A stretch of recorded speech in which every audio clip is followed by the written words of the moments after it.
Psicología revolucionaria, capítulo 21, observación de sí mismo. La autoobservación íntima de sí mismo es un medio práctico para lograr una transformación radical. Conocer y observar son diferentes. Muchos confunden la observación de sí con el conocer.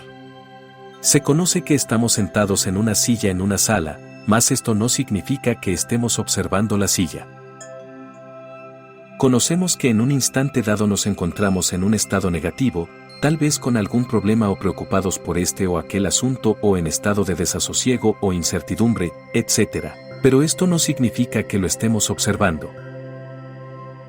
¿Siente usted antipatía por alguien? ¿Le cae mal cierta persona? ¿Por qué? Usted dirá que conoce a esa persona.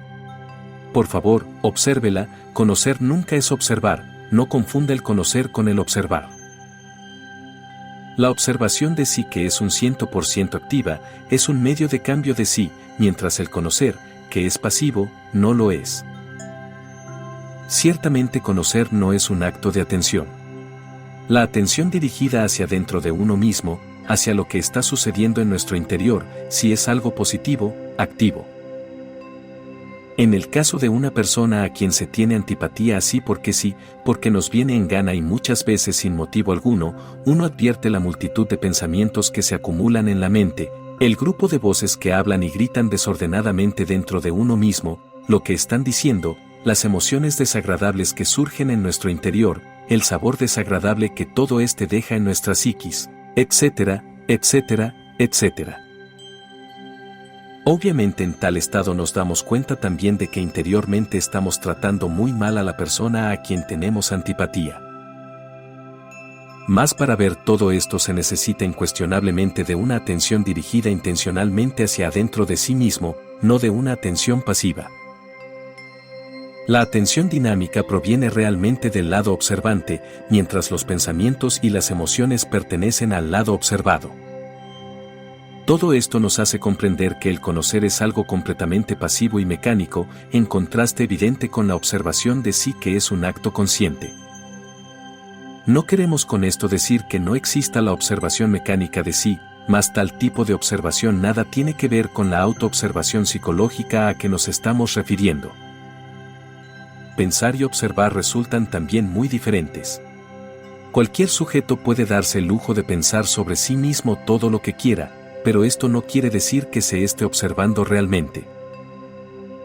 Necesitamos ver a los distintos yo's en acción, descubrirlos en nuestra psiquis, comprender que dentro de cada uno de ellos existe un porcentaje de nuestra propia conciencia, arrepentirnos de haberlos creado, etc. Entonces exclamaremos: ¿pero qué está haciendo este yo? ¿Qué está diciendo? ¿Qué es lo que quiere? ¿Por qué me atormenta con su lujuria, con su ira, etcétera, etcétera, etcétera?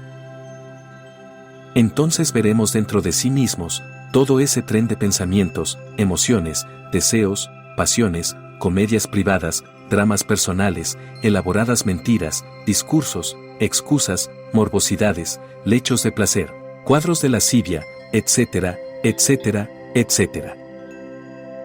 Muchas veces antes de dormimos, en el preciso instante de transición entre vigilia y sueño, sentimos dentro de nuestra propia mente distintas voces que hablan entre sí. Son los distintos yo's que deben romper en tales momentos toda conexión con los distintos centros de nuestra máquina orgánica a fin de sumergirse luego en el mundo molecular, en la quinta dimensión.